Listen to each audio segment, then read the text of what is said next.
Blessings, everyone, and welcome to Heart to Heart. Today, we're going to be talking about keeping your word and why it's important to keep your word once you give it. You ever notice that when someone tells you that they're going to do something for you and they don't do it, that it hurts? It hurts. It doesn't hurt your arm or it doesn't hurt your leg, but it hurts. It hurts you deep within. That's because of the connection between the mind, body, and spirit. And when you understand that connection and you understand the relationship between word, thought, and action, then you understand that when you give your word to someone, you're speaking to their spirit. You're not just speaking to their body, which hears you, but you're speaking to their spirit because their spirit also understands the connection between word, thought, and action. So it's not only important to keep your word to other people, but it's also important to keep your word to yourself. When you don't keep your word, you lose credibility. The person, whoever you promise to do the thing with or to, they will now regard you differently. Each time you make a contract with someone and you don't fulfill it, you don't follow through, you lose credibility. And what happens is, like I said, the person starts to believe you less and less each time. If you're a business and you make lots and lots of false promises and you promise to deliver, by a certain time frame or a certain quality and you don't deliver it, it diminishes your credibility. And the next time that person comes to your business, they're going to be a little less confident in the service that you're going to provide, either the quality or the time frame, whatever it is that you promised to deliver and didn't. Like I said, it just diminishes in credibility. That's for people with business. Now, with just on a personal relationship, you still diminish the same credibility. So that if you're constantly promising to do something with your friends or with your family members and you don't deliver, you diminish your credibility. So that when you start to say things and people are like, oh man, you're not serious, or your kids don't even take the promise for real. But I'm going to go back to kids and promises because it's a little different for them. It works different for them. But each time you give a promise and you don't deliver, like I said, you lose credibility to the point where no one is going to even believe what you're saying because you're just going to become like a joke. And that's not a good thing. The other thing is that when you tell yourself that you're going to do something and you don't do it, like if you say, self, we're going to go to the gym and you don't go, you lose credibility with yourself. And that's a self damaging and self destructive process right there because of the connection. It causes a conflict with the three between the mind, body, and spirit because your spirit is like, wait a minute, we gave a promise to ourselves, but we didn't honor it, and it hurts. But your mind and your mouth is going to say, don't worry, we got it, we're going to do something else. And then it kind of like justifies that contract away. But your spirit retains the contract. Whether or not your mind and your body acknowledges it, the spirit is not going to forget. So what you want to do is stop making promises.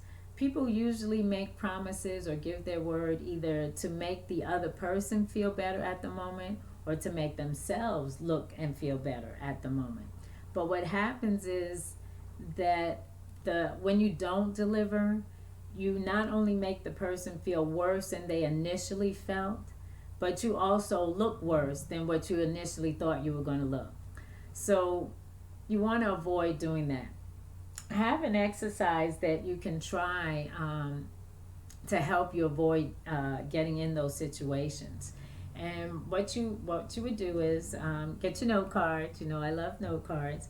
Get a note card or even just a sheet of paper, and you can fold it in half, and you're going to make a list. Yes, I love lists, like I said, because a list is something tangible.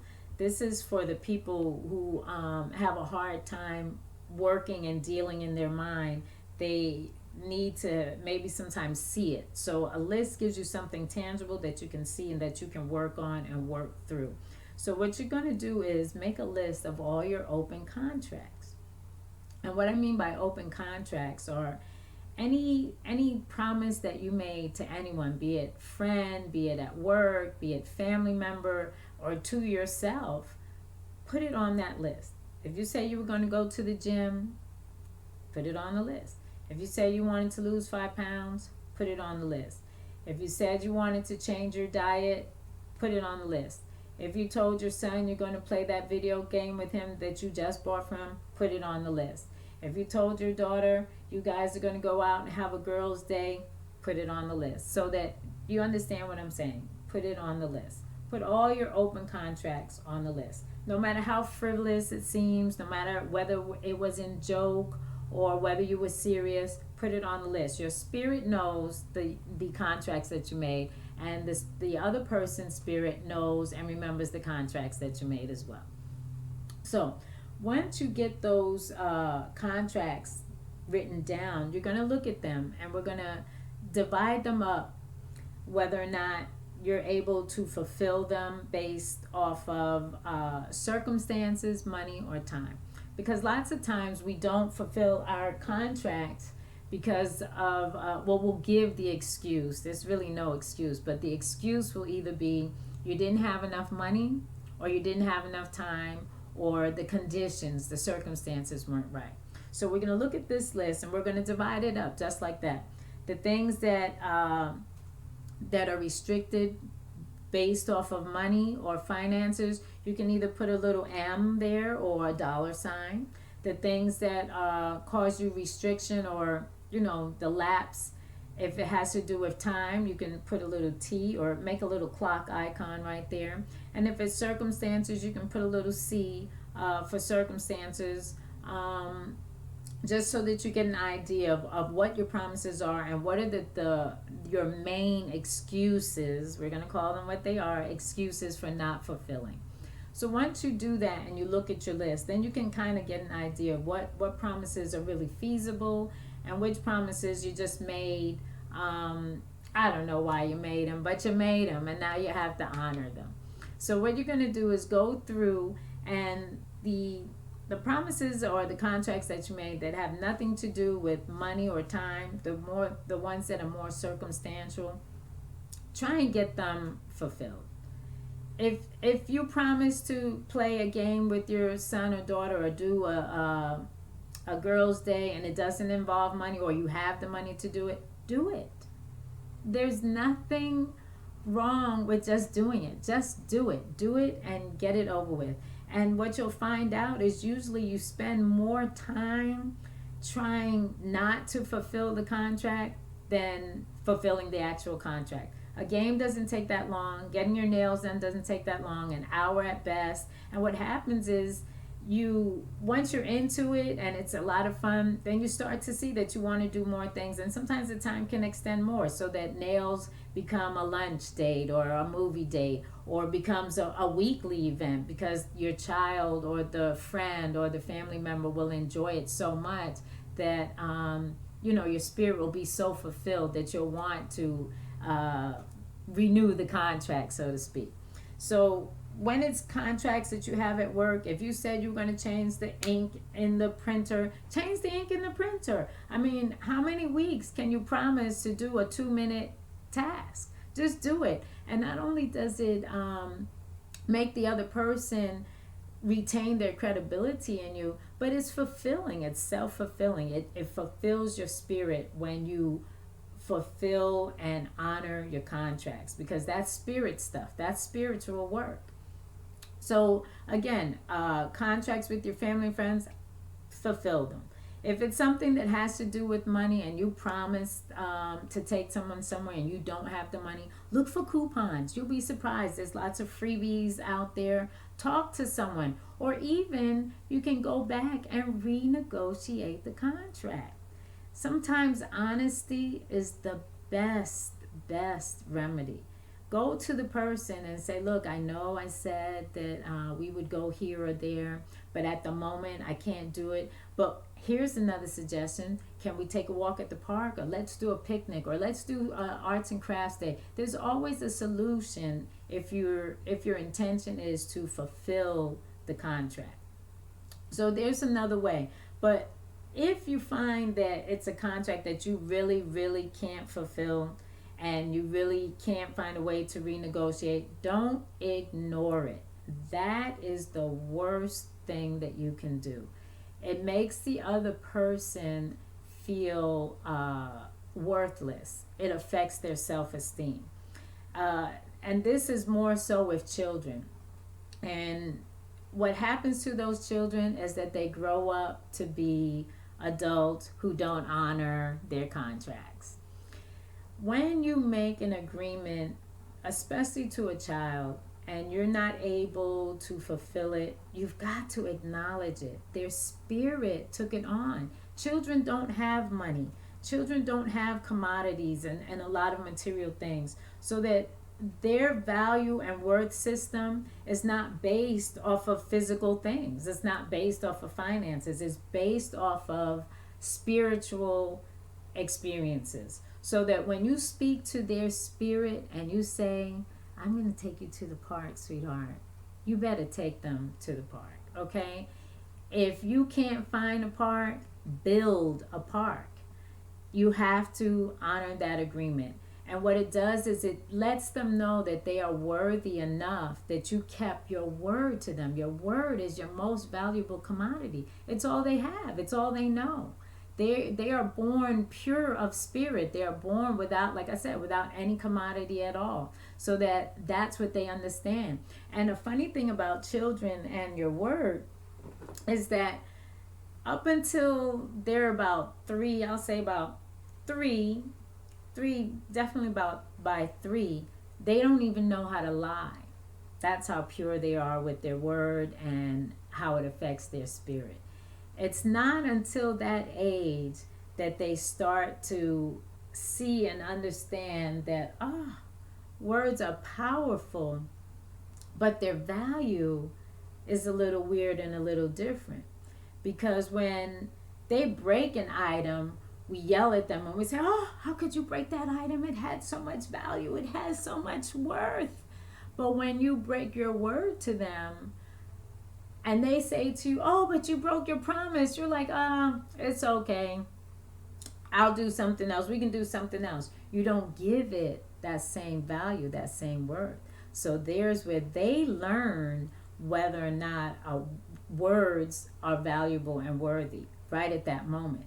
And how we honor our agreements with children dictates very much how they go into the world and how they honor their words and their agreements.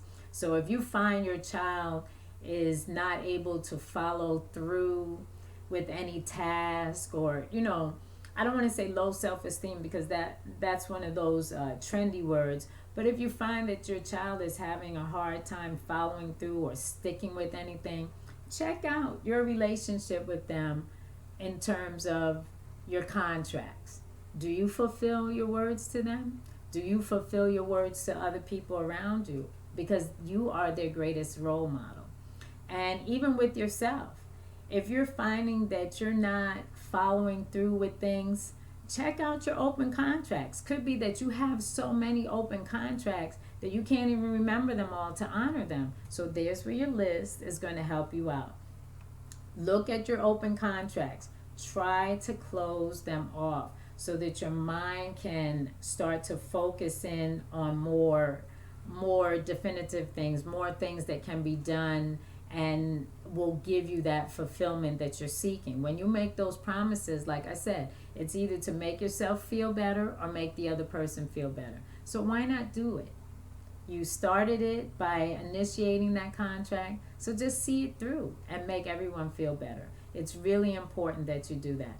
Another exercise that I want to give quickly is on the other side of that list is write down the contracts that people have with you and try to hold them to it. Not in a negative browbeating way. You don't want to beat them up with it, but call them up and say, "Hey, I was wondering. I know we said we'd have lunch together, but I have an opening next week. What are you doing then? Would you like to do it?" Keep them to it, because all of these open contracts are I don't want to say assaults, but they're damaging. They're afflictions of your spirit. It hurts your spirit just as much as it hurts someone else's spirit when you don't honor it. It hurts your spirit the same way when it's not honored. So we have to try and heal our spirit. I think I read somewhere, I'm not going to do the Bible thing. I don't, that's not what my heart to hearts is going to be about. But I believe that there was a proverb somewhere that said something to the effect about the spirit of a man being able to uphold any physical affliction like pain, sickness, or disease. But what happens when the spirit is wounded? And that's exactly what goes on when we don't honor our word. Our spirit gets wounded, and then we don't heal it. We just continue to take on these wounds. And true, we might not accept a promise from someone as easily, the third time around, but the pain is still there. So how we heal that pain is by keeping people to their contracts and keeping ourselves to our contracts. Just honor them. I mean, most of the stuff that we agree to do or offer to do is nothing that we can't do, and that's why we did it. So it's more damaging not to do it than to just do it. Just go ahead and do it. Have that lunch, have that coffee, fix that printer, put the paper back in there, wash the dishes, kids. Whatever it is that you said you were going to do, just do it. Trust me, you'll feel much better, and so will the other people. Thank you for watching. This has been EmpressTee. Blessings.